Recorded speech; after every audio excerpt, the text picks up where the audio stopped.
Assalamualaikum warahmatullahi wabarakatuh. Nama saya Vita Yulistiani, NPM 202013570001. Kali ini saya akan menjelaskan mengenai administrasi dan manajemen pendidikan.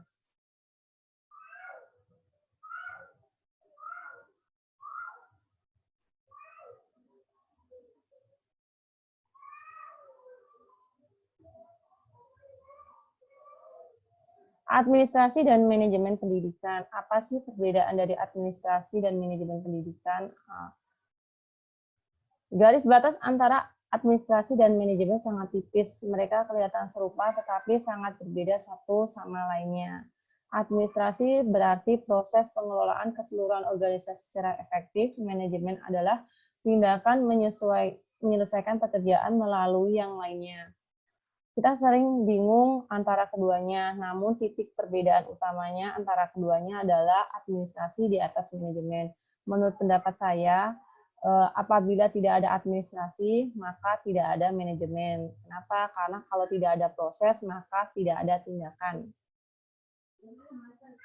Pengertian administrasi pendidikan, proses keseluruhan dari kegiatan-kegiatan bersamaan yang harus dilakukan oleh semua pihak yang ada dan bersangkut paut dengan tugas-tugas pendidikan. Nah, ini karena dia terjadinya di pendidikan, itu maka disebut dengan administrasi pendidikan, ya, karena terjadi atau prosesnya itu terjadi pada dunia pendidikan.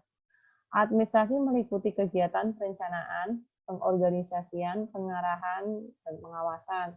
Saya akan mengambil contoh misalkan adalah administrasi guru, yaitu RPP. Salah satunya adalah RPP. Di sini yang lebih detailnya RPP ini itu pada dunia pendidikan ya, tapi kalau di di jenjang universitas saya kurang tahu, kemungkinan kayak RPL mungkin ya, atau RPL itu ya seperti itu ya Bu, atau salah ya Bu, mohon maaf sebelumnya Bu. Nah, saya ambil nih adalah RPP. Di sini RPP ini ada namanya perencanaan. Perencanaan itu apa sih, KD apa sih yang harus siswa ini kuasai pada pertemuan kali ini. Nah, di situ juga ada pengorganisasian, pengarahan, dan pengawasan. Nah, pengorganisasian seperti misalkan di kelas itu nanti mau seperti apa, seperti itu.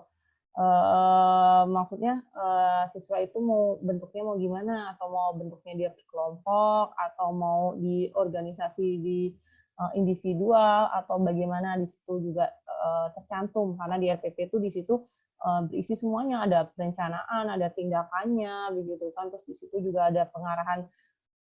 Guru itu mengarahkan bagaimana siswanya itu mengerjakan tugasnya, mengarahkan bagaimana siswa itu bisa memahami KD yang ingin dicapainya, harus dicapainya. Di situ juga terjadi juga pengawasan, di situ juga ada namanya pengawasan terhadap siswa. Nih siswanya bagaimana, ataukah dia dalam belajar itu, dalam kegiatan KBM itu dia memperhatikan sopan, atau dianya seperti apa, di situ juga ada pengawasan. Selain itu juga ada juga pengawasan, bisa juga di situ sebagai nilainya. Nah, misalkan nilai yang dicapai berapa, nah, di situ. Jadi ada mix lah gitu. Memang ada setiap administrasi itu memang mix gitu. Jadi ada perencanaan, ada pengorganisasian, ada pengarahan, dan ada pengawasan. Karena di situ pasti akan terlihat hasil-hasilnya. Kita sudah mencapai tujuan atau belum di situ. Kalau misalkan belum, tindak lanjutnya seperti apa, dan seperti itu ya. Nah, berikutnya adalah setiap kegiatan administrasi terdapat unsur yang saling terkait. Jadi ada orangnya, ada tujuannya, ada tugas dan fungsi setiap orang, ada materialnya. Nah, contohnya saya tadi menjelaskan seperti RPP. Jadi RPP itu adalah ada sekelompok orangnya, berarti ada siswanya yang ingin dicapaikan tujuannya apa gitu kan. Jadi tujuan yang mau dicapai itu apa, karena saya tadi mencontohkan RPP berarti tujuan KD apa yang tercapai. Nah, tugas dan fungsi dari setiap orang jelas, ya siswa-siswanya itu harus bisa, maksudnya targetnya harus bisa menyelesaikan soal yang berhubungan dengan KD-KD-nya itu ya. Jadi seperti itu, segala material itu yang kalau dalam contoh yang saya berikan berarti ya sebagai materinya, seperti itu. Jadi administrasi itu jadi lengkap, ada orangnya, ada tujuannya, dan ada fungsi dari setiap orang, dan ada materialnya atau bahannya ya. Nah, selain itu di sini juga disebut juga 5M dari suatu organisasi, yaitu orang, material, mesin, metode, dan uang. Kalau suatu organisasi itu biasanya saya ambil contoh misalkan dalam dunia pendidikan ini, misalkan seperti perayaan HUT RI atau perayaan 17 Agustus. Nah, di sini biasanya kan kita bikin pengelompokan organisasi seperti OSIS seperti itu kan. Nah, di situ OSIS itu sebagai pelakunya atau sebagai mainnya, nah, dia pelaksana atau secara tidak langsung dia sebagai manajemen atau menyiapkan administrasi, dan dia juga sebagai pelakunya. Ada material, ada bahannya, mau apa sih gitu kan, kegiatan 17 Agustus ini mau apa gitu. Terus ada mesinnya gitu kan, mesinnya itu gimana sih langkahnya gitu, langkah-langkahnya, jalannya seperti apa, seperti itu. Mau kegiatannya seperti apa, seperti itu ya. Terus seperti mesin ibaratkan. Metodenya misalkan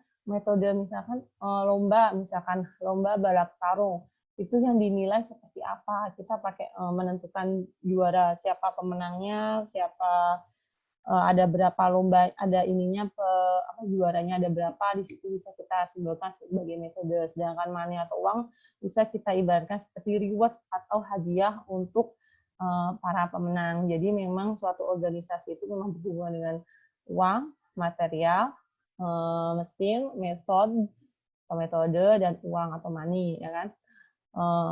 Jadi tidak bisa terlepas. Jadi kalau misalkan hanya materi aja sama mesin, metode, nggak ada orangnya, nggak ada uangnya, ya itu bukan organisasi. Karena organisasi pasti harus ada orangnya dan harus lengkap.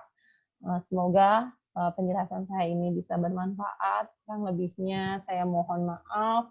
Sekian, wassalamualaikum warahmatullahi wabarakatuh.